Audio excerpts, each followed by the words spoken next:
Hello, I'm Esther Gidhu-Ewart. Welcome to Africa 54. Here's what's coming up.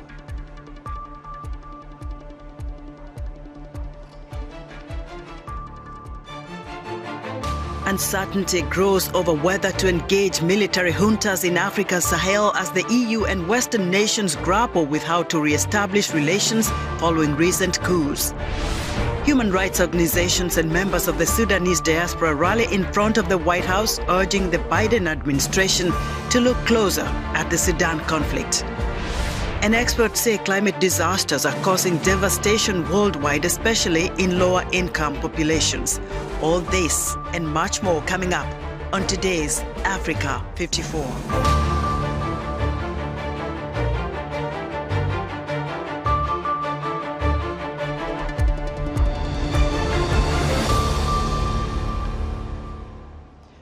Analysts say there's a growing dilemma and uncertainty over whether or not to engage military juntas in the Sahel as the European Union and other Western nations grapple with how to establish re-engagement in the aftermath of recent coups. VOA's Ignatius Arnault attended an event on the topic here in Washington and has our report. Recent coups in Niger and other parts of Western Central Africa has Europe and its Western allies scrambling for a solution to the political instability. The dilemma prompted a roundtable discussion held by New Lines Institute, a Washington-based think tank with panelists which included top European Union diplomats to explore the 27-nation bloc's engagement in the Sahel, says Damien Cristofari, the European Affairs Senior Advisor at the French Embassy. Probably in the coming days, and probably more days than weeks, things will evolve, and we will probably have to reassess the situation. There are talks currently in New York between various actors on this issue. So I think it's a bit too early to tell what's next, because we are again still in the very heart of the crisis. So we have to let the dust settle and see what we can do and what we cannot do. Peter Tuma, a visiting fellow of the Atlantic Council, another think tank in Washington, told VOA that there's division within the top hierarchy of the EU over their next line of action in the Sahel. There will be a discussion, and we are in the very beginning. I'm afraid that this will be tough to find a common line. As before, it was strongly driven by France and EU, European External Service, but nowadays we have some of the EU member states which are trying to push for an alternative approach. Michael Sherkin, Director of Global Program at the 14 North Strategies, a research center focusing on the continent, said the United States is taking a cautious approach in a region historically linked with the EU and France. There's an interest on the part of a lot of people in Washington to try to distance ourselves somewhat from the French, in the hope of trying to maintain lines of communication with these juntas and trying to maintain some lines of communication also with the population of these countries, with the notion that maybe at least there'll be opportunities to do something, to engage constructively. Shekin says, despite significant interest in Washington to resolve the current political impasse in the region, there's nothing tangible on the table right now. Although nobody actually has any clear ideas about what that thing will actually be. What do we actually do, and how do we actually improve things? The panelists also expressed concern over the continent's resolve to collaborate with Russia. They discussed the prevalence of increasing disinformation by the Kremlin on the continent, with the EU's top diplomat revealing that Europe is setting up an African unit to counter such propaganda. Ignatius Arnault, VOA News, Washington. Niger's coup leaders are demanding a negotiated framework for former colonial ruler France to withdraw its troops, which Paris says will be completed by the end of the year. The military regime says the time frame for the pullout must be set out in a negotiated framework and by mutual agreement. VOA's Paul Ndiho spoke to Dr. Edgar Githua, an international relations, security and diplomatic expert at the U.S. International University in Nairobi, about the situation. They are treading on dangerous ground. Once they take that direction, international law will not stand by their side. Ambassadors are protected under the Vienna Convention of Diplomatic Relations of 1961. They are inviolable. They are sacrosanct. You cannot touch an ambassador. Even if the citizens are saying that the French ambassador leaves, under international law, the question is, what has he done to necessitate being kicked out? If they give in to that demand with that military junta there, it means they are legitimizing and accepting the authority of that government, which the French do not accept. The French need to really protect him, because if you remember in Libya, the Benghazi region, the American ambassador died because of these similar sentiments, and then allowing mobs and masses who went and violated the diplomatic space of the American embassy and the American ambassador's residence, and he ended up becoming collateral damage. Under the Vienna Convention of Diplomatic Relations, they know the ambassador is protected. But that is not to say that the mob and the masses in that country are not going to violate or try to harm him, bring physical harm to him. To push back a little bit, how about people who say that, for example, that ambassador should be there at the invitation of the Nigerian government? So a bit of international law and diplomatic practice. The question is, have the Nigerians recalled their ambassador to France? If you want to cut diplomatic ties with a particular country, you first recall your ambassador, all right? And once you have recalled your ambassador, you have signaled intent of withdrawal. And then now you come here and politely and diplomatically, not in the streets, not roadside declarations, you tell him to now declare him persona non grata. Now declare the French ambassador persona non grata, and probably give him, or the French diplomatic staff and the consular staff, declare them persona non grata and probably tell them, we have given you a week to get out of our region. That way, because you have also recalled your ambassador, you have already signaled to France the seriousness of that intent. You make a great point, but the momentum seems to be on the side of the Nigerians rather than the French here. And earlier you alluded to that anti-French sentiment that is spreading across the region. I think those are some of the dynamics that have made the French and the international community to take a back step and try to rethink and reanalyze this entire position. The last thing that we want is French troops on the ground in Niger. And then we have Burkina Faso, we have Mali sending troops in support of their brothers. The French, I think, right now are really looking at, they understand the sentiment. They understand the sentiment that people do not want them in their countries. But I know they are trying to look for a way of saving face even as they exit. But how do we exit and still maintain cordial relations?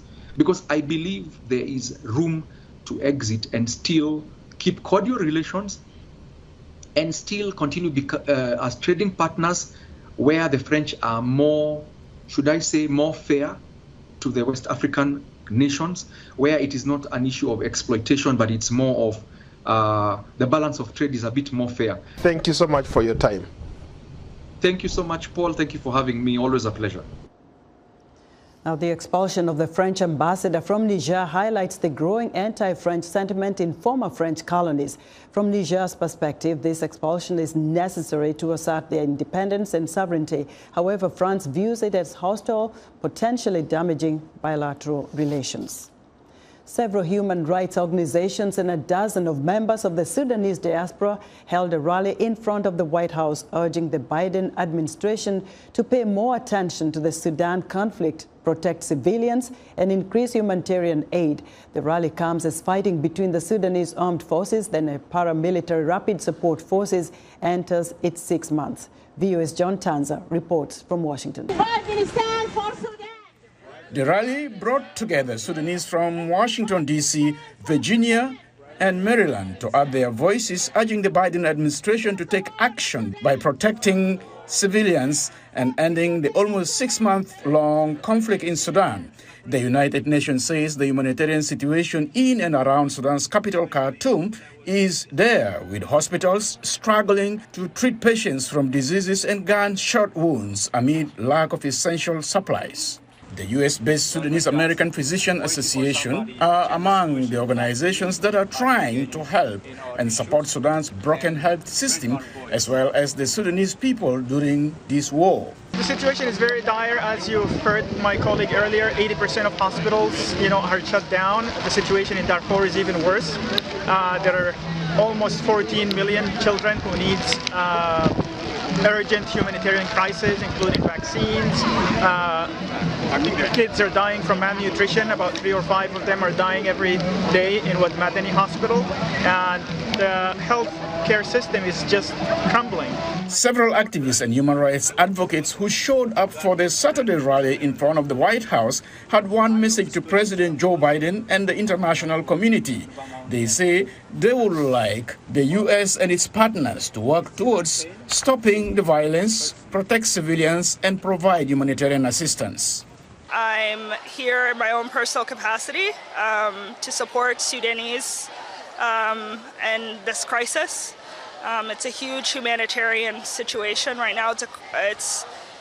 People are dying. There isn't enough medical infrastructure, humanitarian aid pathways. Millions and millions have evacuated, more than they have from Afghanistan, more than they have from Iraq, from Syria, from Yemen. It's an absolutely horrendous situation in Sudan. The UN Secretary General Antonio Guterres met with President of the Transitional Sovereign Council of the Republic of Sudan, General Abdel Fattah al-Burhan, and emphasized the urgent need for a solution that will bring a return to the democratic transition and the establishment of a civilian democratic government. The Secretary General underscored the need for the parties to ensure rapid, safe, and unhindered humanitarian access throughout Sudan. John Tanza, VOA News, Washington. Malawian President Lazarus Chakwera says Cyclone Freddy devastated his country, leaving many dead and displaced while destroying infrastructure. Civil society groups are blaming the administration for a maize shortage and failing to improve living conditions. VOA's Peter Claude spoke with President Chakwera in a wide-ranging interview on topics concerning his country. I was on the ground leading a campaign that let's all hold hands and work together to mitigate the impact of this. And we worked through the Department of Disaster Management Affairs, which is a government department, but we also worked with non-governmental organizations, particularly the Red Cross and others, World Vision. So everyone was there, and everybody would be accountable, and I would give a daily update on what had come in and what had been spent. And our neighbors came in as well, providing needed support with regard to foodstuffs and non-food items and transportation issues. Now, are you talking about Zambia and Tanzania? Zambia, Tanzania, Mozambique, you know, and Zimbabwe, Botswana. They came in, flew in with help, and helped even in some of the search and rescue missions. So when you put all of that together, there's no way you can quantify it, and yet with lives that were saved and with lives that were ministered to, even though now we do not have everyone out of camps, but majority have been redeployed. I had former President Dr. Bakina Muluza and Dr. Joyce Banda join forces with me as goodwill ambassadors, and they went around with the circle of influence and friends they have. What has been the effort so far? Raising money, and we are building houses for many of these people. And 100 houses are now getting completed. Some of them have already been handed over to beneficiaries. They are doing a fantastic job. So it's been a concerted effort. Trying to rebuild would be the next step so that we reconstruct. And this is what now I have also been involved in, even on the sidelines of the UN General Assembly, where we had a Malawi Partners Conference. And I put more details before the people in order for us to embark on a reconstruction exercise so we can build resilience and we can build better even after the tragic incident. But you must understand that Cyclone Freddy comes on the heels of other cyclones and other things. So Malawi has never really been able to fully recover? Fully. From the 2015 floods to 2019 Cyclone Idai, and then from the COVID pandemic, and we just experienced the worst cholera case because water systems had been contaminated. That was Malawian President Lazarus Chakwera speaking with VOA's Peter Claudius. Still to come, a widely used anti-COVID drug may have caused mutations in the virus. We'll have more in our health report after this. This week on Straight Talk Africa, Niger has expelled the French ambassador and Paris says it is ending its military presence in the West African country. It's the latest example of anti-French sentiment sweeping parts of West Africa, where some countries have seen military coups. What is the future of France's influence and presence in West Africa? And is there a new balance of power emerging in the region? Join me, Heidi Adams, on the next Straight Talk Africa.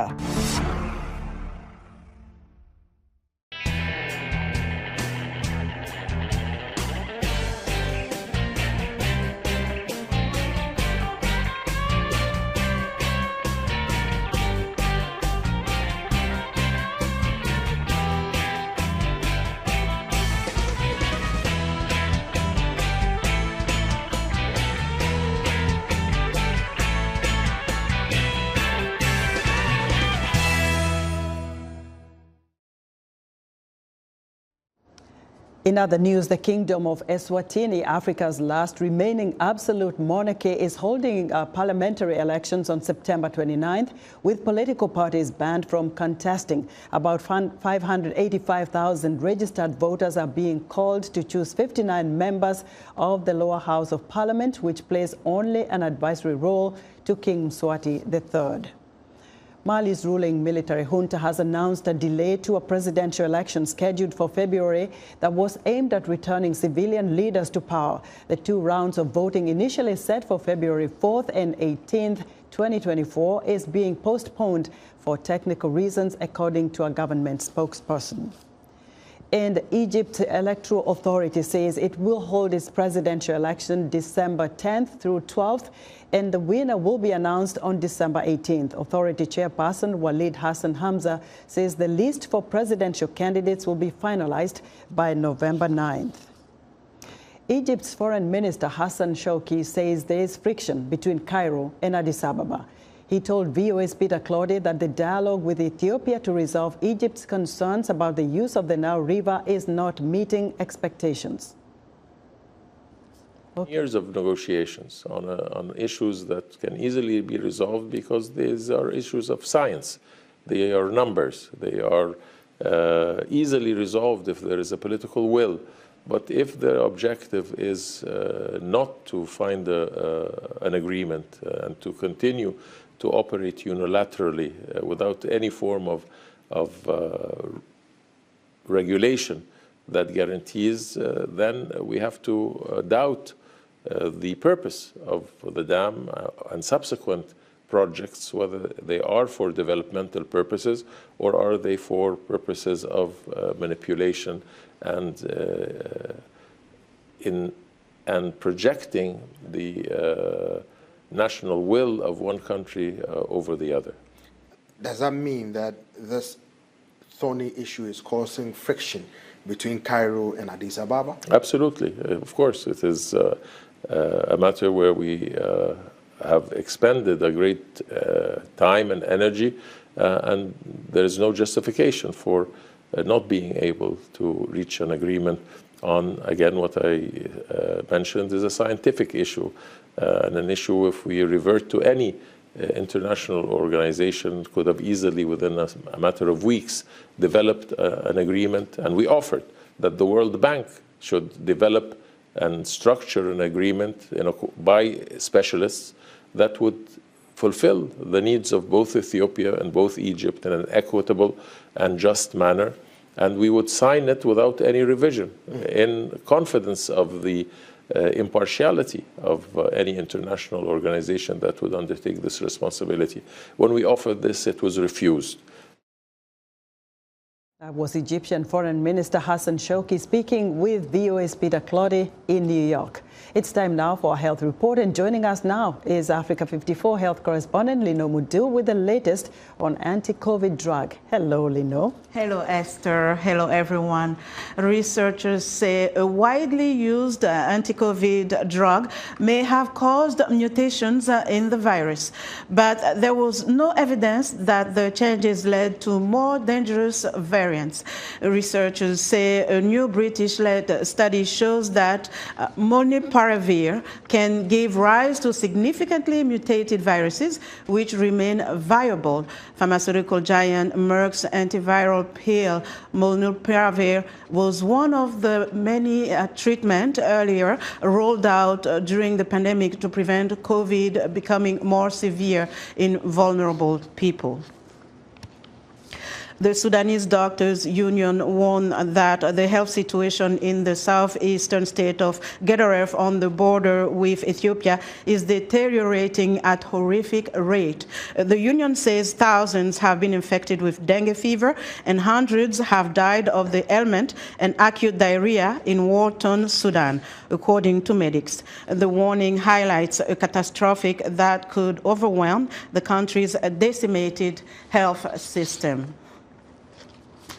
Experts say climate disasters are causing devastation worldwide, and the change in climate is projected to increase threats to human health, particularly in lower-income populations. This affects people's health with changes in the ranges of disease vectors, water quality, and food availability. Women are often vulnerable to the impact of climate change. For more insight, I spoke to Dr. Nora Obudo, Health Integration East Africa Director for the organization Women Lift Health. There's all the intersection. I put the connection and have looked at climate change in isolation, but it is feeding into health, into our food systems, into gender issues as well. But when you look specifically at health, we can see that the climate crisis, as it presents in famine, drought, and floods, this will affect, populations. And so it means that there will be people in crisis, whether it's injuries that result from it, whether it's the diarrheal diseases or respiratory infections that are coming up from carbon emissions and, with climate change or climate-sensitive changes that are affecting health. So when we're looking at our leading diseases or disease prevalence, where we're talking about respiratory illnesses or diarrheal illnesses, there is a climate change linked to it. What is the impact of climate change on populations on the ground when it comes to Africa? On the ground, of course, there's the issue of immigration. We can see, people who are dying in the process of immigrating to the European countries. Why are they moving? Because their land is no longer sustaining them. It's not agriculturally viable anymore. The weather patterns have changed. The rain is not presenting in terms of the patterns as it usually has. And so there's a lot of famine and drought, and we're talking about West Africa all the way to the East Horn of Africa. On the other hand, the people who are remaining then are facing starvation and malnutrition consequently. And what does that mean for the future? Because if you're having a child or a pregnant mother who's not nutritionally fit even to carry a child, then it means that we are giving birth to children who are malnourished already, and the mother is suffering and cannot feed the child. And so what generation are we looking at? Because then the development of the child is also affected. And so we are looking at the impact as well in future generations in terms of the quality of the humans that we are producing in the region. Countries cannot be economically viable if populations are displaced and they're not working and they're not producing. Then it means that the country is also not developing and not producing enough resources to manage their population. So we're getting into a cycle of poverty. Yet when we look at climate change, in all honesty, we are only contributing 3.8% to the global gas emissions that are being produced. So this is something that is truly an injustice for Africa. Reports show that women and girls are affected in very specific ways and in high numbers. What are your thoughts? Gender equality still exists, and climate change is only just worsening the situation. And when we look at women, women are the ones who are tilling the land, producing food, managing households. They become vulnerable because they're also the most poor. And we see that almost 63% of the world poor who are women are in Africa. So you can imagine in climate change, where your land is no longer viable, how do you produce for the household? How do you even give birth to a healthy child? And the second thing, when we look at women in that vulnerable space, if they're facing famine, we have women who are walking over 6 kilometers just to collect 20 liters of water. In that pathway to getting to water, she's exposed to a lot of dangers. Whether it's wildlife or it's even raping, what we're referring to as gender-based violence is also representing as a result of climate change. What can people do? Perhaps some small steps they can take to protect their health faced with the climate crisis. You need to understand what climate change and what climate crisis is coming. Because when you understand the problem, then you can address the need, as it were. And of course, at community level, then we would want to move to developing resilience, in essence. And what we are looking at, of course, is looking at renewable energy resources, whether it's using better use of charcoal. For instance, we have different forms of charcoal that reduce gas emissions as opposed to the normal, how we've always developed charcoal. So there are very many innovative ways in which we're doing this. There's use of solar energy as well.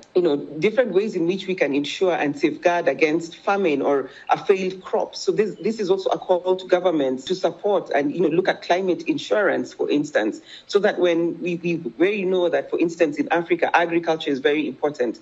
And when the patterns are changing, the chances of crop failure are high. Can we have climate insurance for such persons? And also just planting trees, because these are natural carbon sinkers. And of course, there has to be financed for sustainability. They have to be owned. So we must make the communities part and parcel of this discussion around managing climate crisis. That was Dr. Nora Obudo, the Health Integration and East Africa Director for Women Lived Health. And that's our health report for today. To stay in touch, find me on X, formerly Twitter, at Linor Mudu. Esther? Thank you so much, Lino. Be sure to watch Lino Mudu's health reports every Tuesday right here on Africa 54. And that's our show for today. Be sure to watch Africa 54 on our website at voaafrica.com. From all of us here in Washington, thanks for watching.